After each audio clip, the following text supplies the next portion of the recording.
Hello, नमस्कार, सुप्रभात, राधे राधे दोस्तों। तपस्थली में आपका स्वागत है। शिक्षा संबंधित न्यूज की जानकारी के लिए आप हमारे चैनल से जुड़ सकते हैं, लाइक और सब्सक्राइब कर सकते हैं। देखते हैं शिक्षा संबंधित क्या न्यूज है।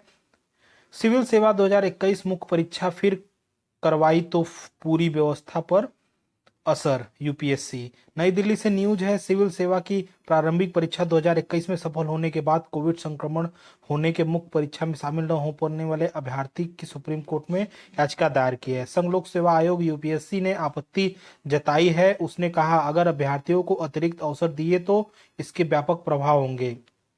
अभी चल रही, आगे होने वाली और अन्य परीक्षाओं के कार्यक्रम में व्यवस्था बन सकती है। कोई भी परीक्षा समय पर पूरी नहीं हो पाएगी। आयोग ने हलफनामा देकर कहा, याचिका पर सुनवाई के दौरान कार्मिक व प्रशिक्षण विभाग का पक्ष भी लेना चाहिए।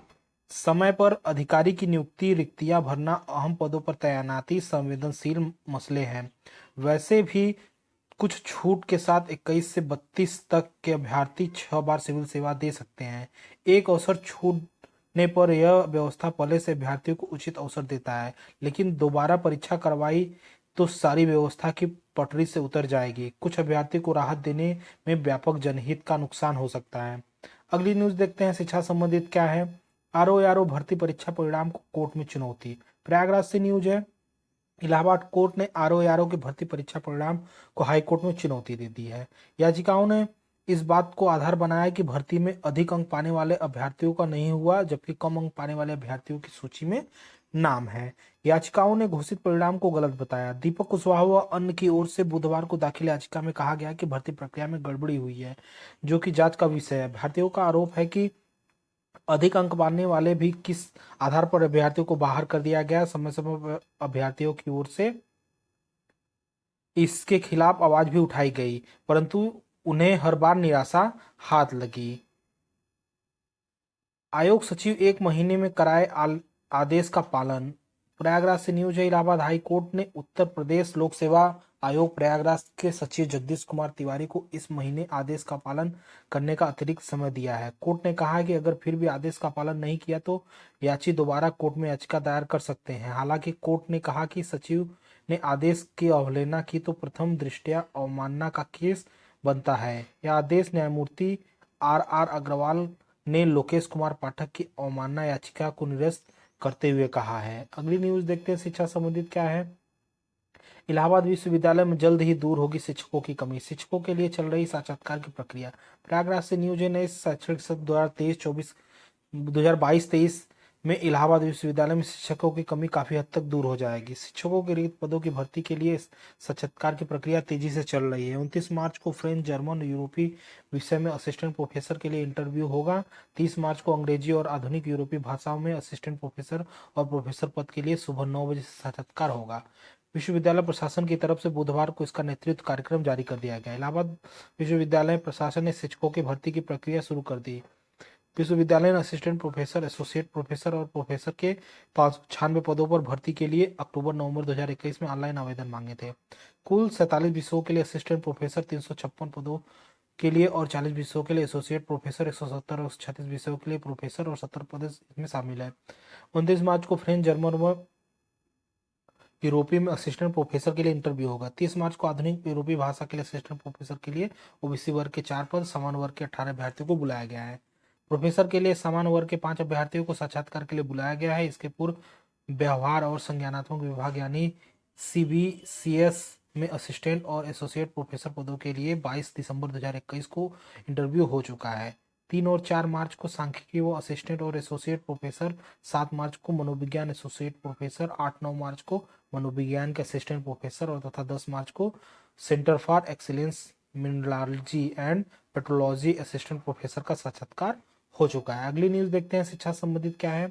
यूपी बोर्ड परीक्षा 2022 का आगाज आज से। यूपी बोर्ड की परीक्षा आज से शुरू होने जा रही है। प्रयागराज से न्यूज है। उत्तर प्रदेश बोर्ड परीक्षा 2022 का आगाज 24 मार्च बृहस्पतिवार को हो रहा है। सूबे में 51,92,000 अभ्यर्थी 8,373 केंद्रों पर परीक्षा देंगे। परीक्षा कुशल संपन्न कराने के लिए हर केंद्र पर एक स्टैटिक मजिस्ट्रेट के साथ 16,000 से अधिक केंद्र व्यवस्थापक तैनात किए गए हैं। इसके अलावा 1,16,000 कक्ष निरीक्षक हैं। परीक्षा 2 पालियों में प्रथम पाली सुबह 8 बजे से 11 बजे तक तथा दूसरी पाली दोपहर 2 बजे से 5:15 बजे तक संपन्न कराई जाएगी। बृहस्पतिवार को होने वाली परीक्षा हाई स्कूल की प्रारंभिक परीक्षा, हिंदी इंटरमीडिएट की सैन्य विज्ञान प्रथम पत्र की परीक्षा होगी। अगली न्यूज देखते हैं, शिक्षा से संबंधित क्या है। पीसेट 2021 की मुख्य परीक्षा शुरू, निबंध में पूछे गए समसामयिक मुद्दे से जुड़े सवाल। प्रयागराज से न्यूज है, उत्तर प्रदेश लोक सेवा आयोग की सम्मिलित प्रवर एवं प्रवर अधीनस्थ सेवा चयन आयोग पीसीएस 2021 की मुख्य परीक्षा बुधवार को सूबे में 3 शहरों में 17 केंद्रों पर शुरू हो गई। परीक्षा 27 मार्च तक चलेगी। पहले दिन प्रथम प्रश्न 9:30 से 12:30 तक, सामान्य हिंदी दोपहर 2 बजे से 5 बजे तक। दूसरे सत्र में निबंध का पेपर आया था। पहले दिन 537 अभ्यर्थी रहे अनुपस्थित। पीसीएस की मुख्य परीक्षा में पहले दिन 91.72% अभ्यर्थी शामिल हुए। प्रयागराज व लखनऊ में 6 जबकि गाजियाबाद में 5 केंद्रों पर कुल 6,487 अभ्यर्थी पंजीकृत थे। 5,950 उपस्थित हुए और 537 अनुपस्थित रहे। बृहस्पतिवार को प्रथम सत्र में समान अध्ययन प्रश्न पत्र और द्वितीय सत्र में समान अध्ययन द्वितीय प्रश्न का पत्र होगा। निबंध के लिए निर्धारित विषय कला और सामाजिक मुक्ति, धर्मनिरपेक्ष राजनीति, आवश्यकता और चुनौती, भारत में उच्च शिक्षा और शोध की स्थिति, भविष्य की राहें, नया कृषि कानून और किसान आंदोलन, नागरिक संशोधन कानून और समावेशी भारत, वैश्विक पर्यावरण बदलाव एवं प्रभाव, चुनौती और रास्ते, कोविड-19 के प्रभाव और वैश्विक अर्थव्यवस्था, लोकतंत्र, चुनाव और जाति, वर्तमान में भारत की विदेश नीति दशा और स्थिति। अगली न्यूज देखते हैं, शिक्षा संबंधित क्या है।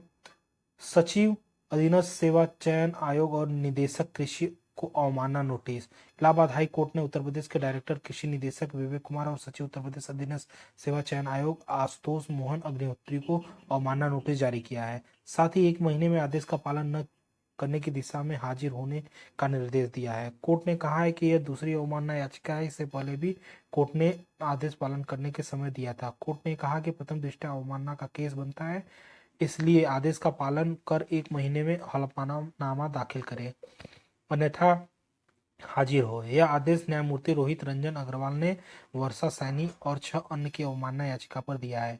याचिका पर वकील का कहना है कि आयोग की भर्ती याचिका कनिष्ठ अभियंता कृषि पद पर चयनित किए गए हैं। ये थी शिक्षा संबंधित आज न्यूज। अगर आपको वीडियो पसंद आए तो लाइक और सब्सक्राइब जरूर करें। शिक्षा से संबंधित किसी भी प्रकार की न्यूज पाने के लिए आप हमारे चैनल से जुड़ सकते हैं। धन्यवाद।